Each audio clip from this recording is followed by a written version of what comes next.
Yang jadi masalah rumit itu adalah kalau anti itu nggak memiliki kartu nikah, buku nikah. Tapi kalau anti nggak memiliki buku nikah, berarti wali hakim tadi itu siapa? Jadi, wali hakim tadi itu siapa? Bismillahirrahmanirrahim. Bismillah, mohon solusinya Ustadz. Ada seorang wanita domisili dan lahir di Pulau Jawa dan berasal dari keluarga Nasrani. Kemudian wanita ini menjadi mu'alaf. Saat dewasa, ia mengenal seseorang lelaki via ta'aruf online. Kemudian bersepakat untuk menikah. Lelaki ini berasal dari Pulau Sumatera. Mereka menikah dengan wali hakim yang diberikan izin oleh KUA karena wanita tak punya wali nasab yang muslim. Namun akad nikah ini dilakukan di Pulau Sumatera dengan wali, saksi, dan mempelai pria berada di Pulau Sumatera. Kemudian setelah akad, si wanita menyusul ke Sumatera sendirian. Pernikahan belum tercatat di KUA. Dalam hal ini, wanita tidak mengenal wali dan saksi sebelum menikah dan baru bertemu dengan si lelaki setelah akad berlangsung. Sebelum akad, lelaki mengaku bujang, namun beberapa bulan setelah menikah diketahui bahwa si lelaki punya istri dan juga anak sebelumnya. Saat ini mereka sudah berhubungan 5 tahunan dan punya 2 orang anak, Ustaz. Namun si wanita memilih pergi ke orang tuanya di Jawa setelah 5 tahun karena sang lelaki ternyata berpemahaman tafikri, berlaku kasar, jarang memberi nafkah, bahkan memakan harta istri. Sang istri pulang ke orang tuanya dalam rangka menjaga akidahnya dan juga anak-anaknya nanti, Ustaz. Pertanyaannya, 1, sahkah menikah dengan cara yang disebutkan di atas, Ustaz? Kedua, jika nikahnya sah, apakah istri berdosa jika meninggalkan suami? Yang ketiga, kemudian jika pernikahan ini sah, bagaimana cara si wanita cerai dengan suaminya? Sementara suaminya enggan menjatuhkan talak meskipun sudah diajukan huluk. Yang terakhir, yang keempat, Ustadz, bagaimana cara mengembalikan mahar yang berupa bacaan Al-Quran, Ustadz? Jazakumullah khairan. Panjang sekali, Ustadz. Masya Allah. Pertama, kasus semacam ini ya ukhti, sulit untuk ana jawab dalam sebuah forum terbuka semacam ini. Itu harus ada beberapa yang didetailkan perinciannya.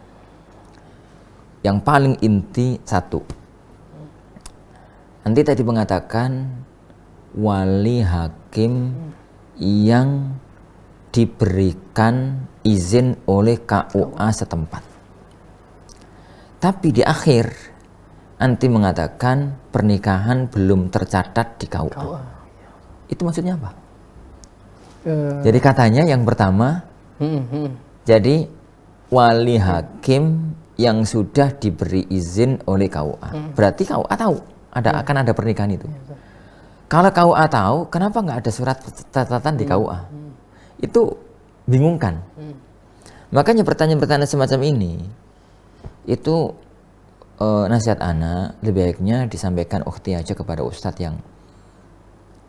lokal gitu ya, ustadz yang itu sehingga bisa langsung komunikasi dan detail masalahnya itu bisa dikorek, itu bisa diketahui. Yang anti percaya kepada ilmu dan agamanya, kemudian ya srek untuk menyampaikan ini kepada beliau. Lepas dari bata itu coba ana coba untuk metani kasusnya. Pertama, jadi anti bilang anti itu mu'alaf. Mu'alaf dalam bahasa Indonesia itu berarti orang yang masuk Islam nggak sejak lahir. Ya itu bukan istilah syar'i untuk mu'alaf loh sebenarnya itu. Istilah syar'i mu'alaf itu orang yang masih perlu dilunakkan hatinya karena belum mantap keislamannya. Itu mu'alaf. Jadi baik dia itu sejak bayi muslim atau enggak. Jadi orang misalkan di Gunung Kidul rawan kristenisasi, ada satu kampung miskin gitu melarat sejak bayi muslim, tapi muslim abangan, Muslim, yes, pokoknya KTP-nya Muslim. Lah mereka itu kena mie gitu aja mungkin pindah agama. Dari bayi Muslim, mereka mu'alaf. Orang-orang yang perlu disokong dengan zakat, orang-orang yang perlu disokong dengan dana agar mengokohkan keimanannya. Tapi orang pendeta, seorang pendeta yang dia itu belajar S1, S2 kependetaan. Kemudian misalkan tesis pendetanya itu mempelajari Al-Quran untuk mengcounter Al-Quran. Ternyata kebalik hasilnya. Setelah dia belajar Al-Quran malah mantap dengan isi Al-Quran, kebenaran Al-Quran, kemudian dia masuk Islam. Ini sejak dia masuk Islam sebulan 2 bulan kemudian status mu'alaf itu akan hilang. Karena mantap sekali gitu. Mantap sekali. Itu istilah mu'alaf dari sisi syariat ya. Tapi makanya Anda tegas, mu'alaf istilah negeri kita itu orang yang asalnya kafir kemudian masuk Islam. Meskipun setelah ini saya mu'alaf Ustaz, ini masuk Islam 20 tahun yang lalu. Ngono kadang-kadang orang itu. Anak ketawa aja dalam hati tapi kan. Ini piano istilahnya. Ini hanya khawatir istilah itu dibawa-bawa kepada istilah fikih. Zakat yang Allah berfirman, innamas shadaqatu lil fuqara wal masakin wal amilina 'alaiha wal mu'allafati qulubuhum. Mu'allaf yang ada dalam ayat itu bukan yang dimaksudkan di negeri kita itu. Segala apa lah pokoknya difahami maksudnya semacam itu. Jadi yang Anda pahami bahwasanya nanti itu orang yang dulunya kafir kemudian masuk Islam sehingga keluarga besar itu masih kafir. Keluarga besar masih kafir lah. Tatkala keluarga besar masih kafir memang benar. Keluarga nggak boleh untuk menikahkan. Ini perlu dipertegas. Benar nggak keluarga besar itu masih kafir semua? Itu yang perlu dipertegas. Yang itu nggak ada dalam pertanyaan tadi. Bisa jadi bapak kafir, tapi bisa jadi paman Muslim. Lah kalau bapak kafir, paman Muslim, walinya itu kan paman nasab. Nggak boleh wali hakim. Bisa jadi bapak kafir, tapi adik Muslim. Jadi misal, begitu ya. Misal semacam itu. Biasanya orang itu kalau masuk Islam, itu kan biasanya ada rentetan keluarga-keluarga lain juga masuk Islam. Jadi semacam entah pamanin, entah bibi, entah apa begitu. Kalau memang ada di antara wali nasab yang Muslim, maka dialah wali. Dan tidak berhak untuk wali hakim. Itu yang pertama. Yang kedua, sekarang anggap jadi pertanyaan anti itu sesuai dengan fakta. Bahwasanya tidak ada wali nasab. Maka wali hakim. Dan wali hakim itu ya ukhti. Wali hakim itu adalah wali yang diberikan kekuasaan oleh pemerintah negeri ini untuk menjadi hakim pernikahan di tempat anti berdomisili. Kalau bahasa kita itu kan, negeri kita itu kan ada tempat domisili, ini ada tempat domisili, ada KTP. Pokoknya anti misalkan di Jawa, ya berarti KTP-nya di Jawa. Ini berarti KTP-nya di Jawa. Kalau kemudian sampai dialihkan ke sana, maka berarti harus ada izin dari hakim yang ada di sini. Harus ada izin dari hakim yang ada di sini. Bagaimana pernikahan biasa itulah. Kalau pernikahan biasa itu kan di tempatnya wanita yang mencatat itu. Kalau sampai dialihkan ke tempat laki-laki itu kan butuh pindah. Namanya itu pindah apa ya? Ada instruksi dari wali yang dari yang ada di tempat pengantin perempuan ke tempat yang itu. Itu tadi yang anak masih rancu di titik yang diizinkan oleh KUA, wali hakim yang diizinkan oleh KUA. Itu maksudnya apa? Kenapa gak KUA-nya sendiri? Karena hukum asalnya yang wali hakim itu adalah KUA. KUA-nya sendiri itu. Kenapa kok orang yang diizinkan oleh KUA? Itu dulu itu yang paling inti yang perlu dideteksi untuk deteksi itu. Jadi untuk deteksi itu. Lah, meskipun yang nampak bagi anak itu berarti nggak tercatat di KUA. Nggak tercatat di KUA. Berarti permasalahan itu ada pada wali hakim yang katanya dikasih izin sama KUA tadi. Itu yang perlu dideteksi. Dan itu tolong dipertegas ya ukhti. Tolong dipertegas kasus itu. Karena itu penentu nikah anti sah apa enggak. Nikah anti itu sah, ini apa tidak. Lepas dari masalah itu, yang penting sudah menjalani kehidupan rumah tangga. Sudah menjalani kehidupan rumah tangga selama 5 tahun dan punya 2 orang momongan. Ya. Ternyata kemudian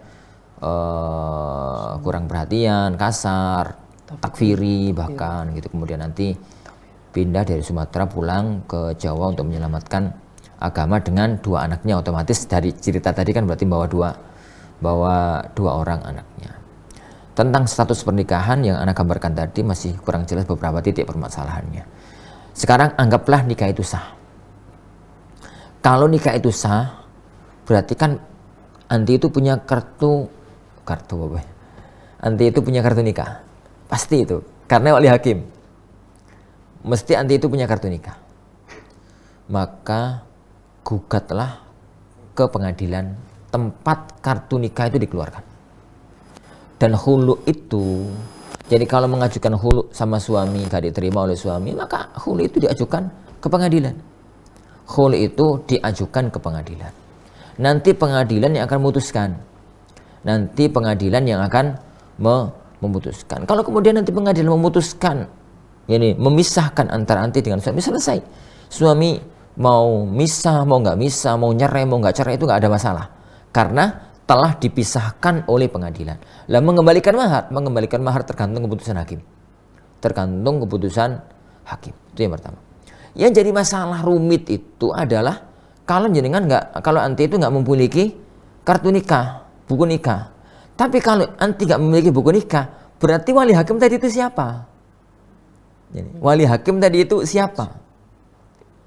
Jadi, yang jadi rumit itu kan kata-kata wali hakim yang dikasih izin oleh KUA. Itu yang jadi rumit. Jadi yang jadi rumit kata-kata itu. Yang penting, kalau anti itu nggak punya kartu nikah, berarti yang nampak bagi saya, jadi anti itu bukan nikah dengan wali hakim, bukan hakim asli, tapi hakim-hakiman. Kalau dengan cara itu, kalau itu yang terjadi, kalau ternyata yang nikahkan dulu itu bukan hakim, tapi hakim-hakiman, dan betapa banyak kasus ini di negeri ini. Ana katakan ini karena terlalu banyak kasus yang nyampe ke Ana berkaitan dengan nikah pakai wali hakim. Wali hakimnya siapa? Mantan KUA. Lebih itu. Mantan KUA ke wali hakim. Mantan KUA itu rakyat biasa. Tapi punya buku nikah, Ustaz. Buku nikahnya nggak sah. Karena dia sudah tidak lagi menjabat sebagai hakim. Tidak lagi menjabat sebagai apa lagi wali hakim. Wali hakimnya siapa? Pak Yai. Lah, kepiye tuh wali hakim kok Pak Yai?